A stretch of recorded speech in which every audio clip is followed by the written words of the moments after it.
আসসালামু আলাইকুম। ডাক্তার এআরএন জামিল বলছি। আশা করি যে যেখানে আছেন ভালো আছেন।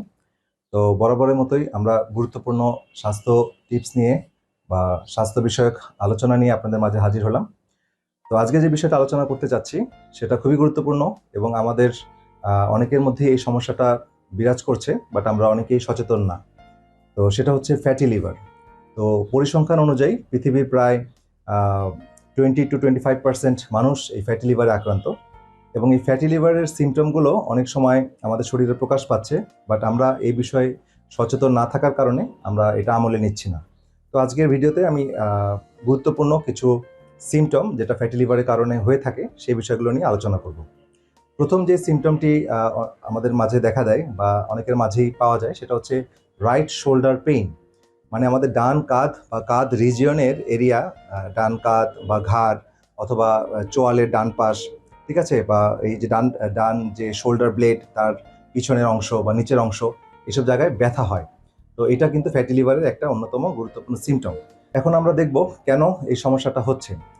তো আমরা জানি যে পিত্ত আমাদের লিভার থেকে তৈরি হয় এবং এই পিত্তটা জমা থাকে গলব্লাডারে। তো এখন এই গলব্লাডারে পিত্তটা জমা থাকে এবং গলব্লাডারে যখন অতিরিক্ত আমরা চর্বি জাতীয় খাবার অথবা ফ্যাট জাতীয় খাবার খাওয়া হয়, তখন এই পিত্তটা জমা হতে হতে গলব্লাডারটা সোয়েলেন হয়ে যায় বা স্ফীত হয়ে যায় এবং এইটা একটা প্রেশার জেনারেট করে, ঠিক আছে। তো এই প্রেশারটা কি করে, আমাদের যে ডায়াফ্রাম আছে, ডায়াফ্রাম মানে এই যে বুকের অ্যাবডোমেন এবং থোরাক্সের মাঝখানে যে পর্দার মতো মাসকুলার যে স্ট্রাকচার, সেটা ডায়াফ্রাম। সেই ডায়াফ্রামকে চাপ দেয় এবং ডায়াফ্রামের উপরে থাকে ফ্রেনিক নার্ভ। যেই নার্ভটার ইরিটেশন হওয়ার কারণে সেই নার্ভের রেফার্ড পেইন হিসেবে আমাদের এই ডান পাশে ব্যথা হয়, আমাদের কাঁধে বা যে অংশগুলো বললাম ঘাড় বা চোয়াল, ডান পাশটা ব্যথা হয়, হ্যাঁ, বা রাইট শোল্ডার ব্লেডে পিছনে নিচের দিকে ব্যথা হয়। তো এটা একটা গুরুত্বপূর্ণ সিমটম। দ্বিতীয় যে লক্ষণটি আমাদের মাঝে দেখা যায় বেশি, সেটা হচ্ছে বেলি ফ্যাট বেড়ে যাওয়া, হ্যাঁ, বা মেদ বাহুল্য যেটা আমরা বলি, যে আমাদের স্টমাক বা অ্যাবডোমেন রিজিয়নে যখন অতিরিক্ত ফ্যাট জমে, তো সেটাও একটা ফ্যাটি লিভারের গুরুত্বপূর্ণ সিমটম।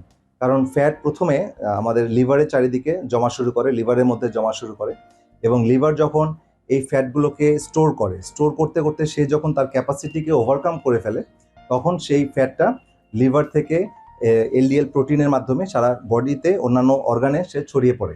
এটাকে বলা হয় ভিসেরাল ফ্যাট, হ্যাঁ, বা অন্যান্য অর্গান যেমন লিভার অতিরিক্ত চর্বি যখন কিডনির চারিদিকে জমে যায়, হার্টের চারিদিকে জমে যায়, ইন্টেস্টাইনের চারিদিকে জমে যায়, ঠিক আছে, সেটা হচ্ছে ভিসেরাল ফ্যাট। তো এটা একটা মোস্ট ডেঞ্জারাস সাইন, কারণ এই ভিসেরাল ফ্যাট যত জমতে থাকে তত আমার ওই এরিয়ার রক্ত ব্লাড সাপ্লাইগুলো ডিস্টার্ব হয়, ব্লাড সাপ্লাইগুলো নর্মালি ফাংশন করতে পারে না এবং ব্লাড সাপ্লাই বন্ধ হয়ে যাওয়ার কারণে ওই অর্গানগুলো ঠিকমতো ব্লাড সাপ্লাই না পাওয়ার কারণে ডিসফাংশন বা অকার্যকর হয়ে পড়তে থাকে। তো এই বিষয়টাও খুব গুরুত্বপূর্ণ একটা সিমটম, যে অ্যাবডোমেনের চারিদিকে বেলি ফ্যাট। এটা অনেক সময় সহজভাবে আমরা বুঝি কিভাবে, যদি আপনি দেখেন যে আপনি আপনার পায়ের দিকে তাকিয়ে যদি আপনি নিজের পাকে দেখতে না পারেন পেটের কারণে, তাহলে এটা তো বোঝা যাচ্ছে আপনি বেলি ফ্যাট অনেক জমে গেছে। এটা দৃশ্যত বাহ্যিকভাবে দেখা যায়। কিন্তু আরেকটা জিনিস, অনেকে আমরা মনে করি যে আমি তো লিন অ্যান্ড থিন পারসন, আমি তো অত বেশি আমার ওজন নাই বা আমার বাহ্যিকভাবে আমাকে মনে হচ্ছে না যে আমার খুব বেশি স্থূলতা বা মেদবাহুল্য আছে, কিন্তু তারপরে আপনার ফ্যাটি লিভার থাকতে পারে। সুতরাং বেলি ফ্যাটের গুরুত্বপূর্ণ সিমটম, বাট বেলি ফ্যাট না থাকলেও আপনি ফ্যাটি লিভার হতে পারে, ঠিক আছে। তৃতীয় যেই লক্ষণটি বলতে চাচ্ছি সেটা হচ্ছে রাইট রিব পেইন অথবা কোস্টোকন্ড্রাইটিস। আমাদের যে বুকের যে খাঁচা, হ্যাঁ, এখানে যে রিবস বোন আছে, সেখানে রিবস বোন এবং কার্টিলেজ আছে, সেখানে যে ইনফ্লামেশন হয় কোস্টোকন্ড্রাইটিস, সেখানে এই ইনফ্লামেশনটা হয়। এটাও একটা সিমটম রাইট মানে ফ্যাটি লিভারের। তো এটা কেন হয়, এটাও একই রকমভাবে লিভার যখন অতিরিক্ত আমার বাইল তৈরি করছে বা গলব্লাডারে যখন অতিরিক্ত বাইল জমা হচ্ছে, তখন বিলিয়ারি স্লাজ তৈরি হয়। বিলিয়ারি স্লাজ হচ্ছে পিত্তটা যখন অতিরিক্ত থিক মানে ঘন হয়ে যায়, ঠিকমতো প্রবাহিত হতে পারে না। নদীতে চর পড়লে যেমন নদীর প্রবাহ নষ্ট হয়ে যায়, স্বাভাবিক প্রবাহ থাকে না, একই রকমভাবে পিত্তের মধ্যে যখন খুব বেশি ঘনত্ব তৈরি হয়, তখন পিত্তের প্রবাহটা ঠিকমতো হয় না এবং প্রয়োজনে যখন ফ্যাট খাবেন, প্রয়োজনে পিত্তটা আপনি গলব্লাডার থেকে বেরিয়ে আসতে পারে না। এই সমস্যাগুলোর কারণে আপনার এই রাইট সাইডে একটা প্রেশার জেনারেট করে এবং এইটার উপরে যেহেতু আমাদের বাইরের দিকে বাহ্যিকভাবে আমাদের রিব কেসগুলো থাকে এবং ওখানে ইনফ্লামেশন বা ইরিটেশন হতে থাকে। এই জন্য অনেক সময় আমরা যখন দীর্ঘক্ষণ বসে থাকি সারাদিন কাজ করার সময়, তখন আমাদের ডান পাশে চেস্টের রিজনে ব্যথা হয়। হ্যাঁ, তো এইটাও কিন্তু ফ্যাটি লিভারের একটি গুরুত্বপূর্ণ সিমটম। আমরা অনেকেই এই বিষয়ে সচেতন না। এরপরে আরেকটি গুরুত্বপূর্ণ সিমটম, সেটা হচ্ছে প্রেজেন্স অফ স্পাইডার ভেইন, অথবা মেডিকেল ভাষায় বলা হয় অ্যানজিওমা। তো স্পাইডার ভেইন কি, এটা আমরা কারণটা আগে বুঝি। যে আমাদের যখন লিভার প্রপারলি ফাংশন করতে না পারে, মানে ফ্যাটি লিভার মানে কি, লিভারের মধ্যে ফ্যাট জমে যাওয়ার কারণে লিভারের যে বেসিক যে ফাংশন, লিভার প্রায় 500 ফাংশন সারা শরীরে করে থাকে প্রতিনিয়ত। এই ফাংশনগুলো যখন হ্যাম্পেয়ার হয়, তখন এর মধ্যে একটা গুরুত্বপূর্ণ ফাংশন হচ্ছে যে ইস্ট্রোজেন, একটি হরমোন। সেই ইস্ট্রোজেন মেল ফিমেল দুজনের ক্ষেত্রে ইস্ট্রোজেন প্রডিউস হয়।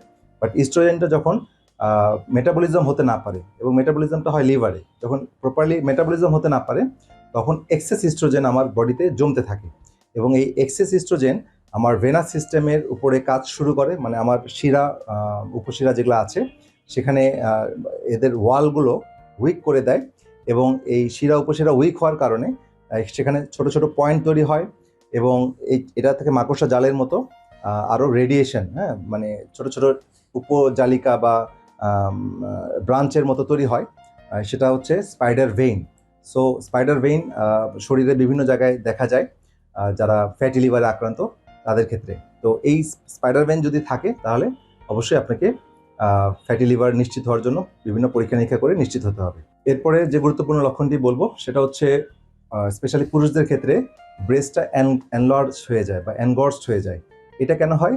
এটা একই মেকানিজম, যে যদি আমার লিভার ডিসফাংশন করে ফ্যাটি লিভারের কারণে, তাহলে ইস্ট্রোজেন অতিরিক্ত জমে যায়, এবং এই ইস্ট্রোজেনটা তখন ব্রেস্টের চারিদিকে ফ্যাটি টিস্যুর গ্রোথটা বাড়ায় দেয়। হ্যাঁ, সুতরাং ব্রেস্ট গ্রোথ বেশি হয়। এটাকে মেডিকেল ভাষায় বলা হয় গাইনোকোম্যাস্টিয়া।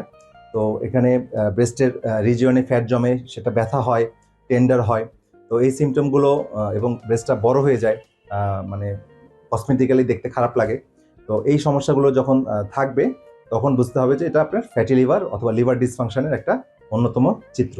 এরপরে যে পয়েন্টটি বলতে চাচ্ছি, সেটা হচ্ছে আমাদের লিভারে প্রবলেম হলে প্রথমে আমাদের ডান পায়ে পানি জমা শুরু করে, হ্যাঁ, ইডিমা হয়। তো এটা কেন হয়? এটা বাম পায়ের তুলনায় ডান পায়ে হয়, কারণ আমাদের লিভারে যে ভেনাস রিটার্নটা আসে, হ্যাঁ, এটা ডান পাশ থেকে বেশি আসে। এবং লিভার যখন আমাদের আক্রান্ত হয়, বা সে যখন আর মানে ফ্যাট দ্বারা আক্রান্ত, বা ফ্যাট দ্বারা এখন অনেক বেশি ফ্যাট জমার কারণে তার ভেনাস সিস্টেমগুলো যখন ন্যারো হয়ে যায় বা চেপে যায়, তখন তার ভেনাস রিটার্ন, মানে আমাদের ভেইনগুলো তো সারা শরীর থেকে ব্লাড হার্টের দিকে নিয়ে আসে, কিন্তু আসার আগে দিয়ে সে লিভার হয়ে আসে। তো লিভারে যখন আসতে চায়, তো লিভার তো নিজেই জ্যাম হয়ে আছে, হ্যাঁ, ফ্যাট দ্বারা। তো সে তখন ব্যাক প্রেশারে সেগুলোকে আসতে দেয় না। তো না আসার কারণে তখন ডান পায়ের দিকে আগে পানি জমা শুরু করে।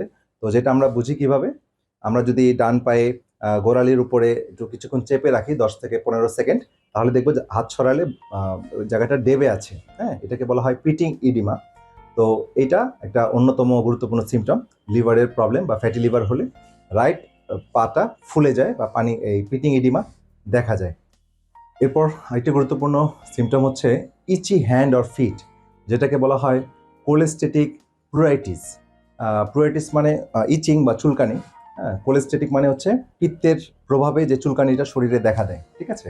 তো ফ্যাটি লিভার হলে যেটা হয়, আমাদের লিভারের মধ্যে তো প্রচুর ফ্যাট জমার কারণে লিভার সে বেশি ফ্যাট দ্বারাই আক্রান্ত বা ওভার মানে কনজেস্টেড হয়ে থাকে, যে কারণে যে পিত্তগুলো ভিতরে জমা থাকে, ঠিক আছে, সেগুলোকে চেপে পিত্তগুলো অতিরিক্ত ব্লাডে চলে আসে, মানে লিভারের মধ্যে থাকতে পারে না, কারণ ফ্যাটের কারণে সেই পিত্তগুলো যেখানে থাকার কথা ছিল সেখানে থাকতে না পারার কারণে তারা ব্লাডে চলে আসতেছে। তো ব্লাডে যখন চলে আসতেছে, তখন সেই পিত্তগুলো কি করতেছে, সেই ব্লাডে চলে আসার কারণে এর এগেনস্টে ব্লাড ভেসেলে হিস্টামিন রিলিজ হচ্ছে। হিস্টামিন এক ধরনের প্রোটিন, যেটা আমরা জানি যে খুব বেশি অ্যালার্জি প্রডিউস করে। তো সেই হিস্টামিনটা ব্লাডে বেশি চলে আসার কারণে আমাদের হাতের তালু, পায়ের তালু এখানে খুব বেশি ইচিং বা চুলকানি দেখা দেয়। সুতরাং কেউ যদি অযাচিতভাবে হাতের তালু, পায়ের তালু খুব বেশি চুলকায়, তাহলেও তার এই বিষয়টা মাথায় রাখতে হবে। আরেকটি গুরুত্বপূর্ণ লক্ষণ ফ্যাটি লিভার রোগীদের প্রায়শই কনকমিটেন্ট বা অ্যাসোসিয়েট হিসেবে দেখা যায়, সেটা হচ্ছে থাইরয়েড হরমোন কমে যাওয়া। কারণ আমরা জানি যে আমাদের থাইরয়েড হরমোন থাইরয়েড গ্ল্যান্ড থেকে রিলিজ হচ্ছে। এটা T4 এবং T3 দুইটা ফর্মে রিলিজ হয়, এবং 80% থাকে T4 এবং 20% থাকে T3। এবং অ্যাক্টিভ ফর্মটা, যেটা কার্যকর থাইরয়েড, সেটা হচ্ছে T3। তো এই T3টা কিন্তু কনভার্ট হতে হয়, মানে প্রথমে অ্যাক্টিভ ফর্মে থাইরয়েড গ্ল্যান্ড থেকে রিলিজ হয় না, থাইরয়েড গ্ল্যান্ড থেকে T4 রিলিজ হয়ে এসে লিভারে এসে সে T3-তে কনভার্ট হয়, মানে অ্যাক্টিভ ফর্মে কনভার্ট হয়। তো এই লিভার যদি আমার ফ্যাটি লিভার দ্বারা আক্রান্ত হয় তাহলে ম্যাক্সিমাম ক্ষেত্রেই এই অ্যাক্টিভ ফর্ম অফ যেটা থাইরয়েড সেটা আমরা পাই না। তো যে কারণে অনেক হাইপোথাইরয়েডের সিমটম পাওয়া যায়, এবং এই লিভারের প্রবলেমটা যদি বেশি মাত্রায় প্রকাশ পায়, ফ্যাটি লিভার যদি বেশি হয়ে থাকে বা অন্যান্য লিভার ড্যামেজে যদি লিভার বেশি আক্রান্ত হয় তাহলে হাইপোথাইরয়েড হয়ে যায় এবং হাইপোথাইরয়েডের সিমটমগুলো পাওয়া যায়। তো এটাও আমাদের একটা গুরুত্বপূর্ণ লক্ষণ। সবার শেষে যে লক্ষণটি বলতে চাচ্ছি সেটা হচ্ছে সবসময় আমাদের একটা ক্লান্তি বা ফ্যাটিক বা লেথার্জি ভাব একটা থাকে অনেক সময় যাদের ফ্যাটি লিভার থাকে। তো এটা কেন হয়? তো ফ্যাটি লিভার হলে লিভার ডেফিনেটলি আক্রান্ত থাকে, প্রপারলি বাইল রিলিজ করতে পারে না, এবং আমরা জানি যে এই বাইলটা বা পিত্তটা হচ্ছে ফ্যাটকে ডাইজেস্ট করার জন্য, ফ্যাটকে ব্রেকডাউন করার জন্য লাগে, এবং এই ফ্যাট সলিবল যে ভিটামিন আছে যেমন vitamin A, D, E, K এবং ক্যারোটিনয়েড যেটা আমরা প্ল্যান্ট থেকে পাই, এটাও এক ধরনের ভিটামিন A। তো এগুলোকে ব্রেকডাউন করে অ্যাবজর্ব করতে কাজ করে বাইল। কিন্তু যদি আমার পর্যাপ্ত বাইল তৈরি না হতে পারে, অথবা বাইল যদি স্টোর না হতে পারে লিভারে, হ্যাঁ, যে আমার প্রয়োজনের সময় বাইলটা যেন আমার এই ফ্যাটগুলোকে ব্রেকডাউন করার জন্য লিভার থেকে আসতে না পারে, তাহলে এই ভিটামিনের অভাবগুলোতে আমাদের সবসময় একটা কনস্ট্যান্ট একটা ফ্যাটিক, উইকনেস, লেথার্জিক ভাবটা শরীরে বিদ্যমান থাকে। এছাড়া বিভিন্ন ধরনের এই ভিটামিনের ঘাটতির কারণে আমাদের শরীরে মানে অ্যান্টিঅক্সিডেন্ট যেটা আছে সেটা ঘাটতি দেখা দেয়। এই অ্যান্টিঅক্সিডেন্টটা আমাদের শরীরকে উৎফুল্ল রাখার জন্য অনেক জরুরি, শরীরকে এনার্জাইজড করার জন্য খুব জরুরি। তো এদের অভাবের কারণে আমরা সবসময় একটা স্লাগিশ, টায়ার্ড, উইক ফিলিং আমাদের মধ্যে কাজ করতে থাকে। ঠিক আছে? সুতরাং কারোর মধ্যে যদি এই সমস্যাগুলো থাকে তাহলে ফ্যাটি লিভার আছে কিনা সেটা চেক করতে হবে। আচ্ছা, এখন সংক্ষেপে বলতে চাচ্ছি যে ফ্যাটি লিভার আমরা যদি সন্দেহ করি বা যে লক্ষণগুলো বলা হলো সেই লক্ষণগুলো যদি আমাদের মধ্যে থাকে তাহলে আমরা কিভাবে ডায়াগনোসিস করব? তো ডেফিনেটলি ডায়াগনোসিস করার জন্য আপনাকে চিকিৎসকের শরণাপন্ন হতে হবে।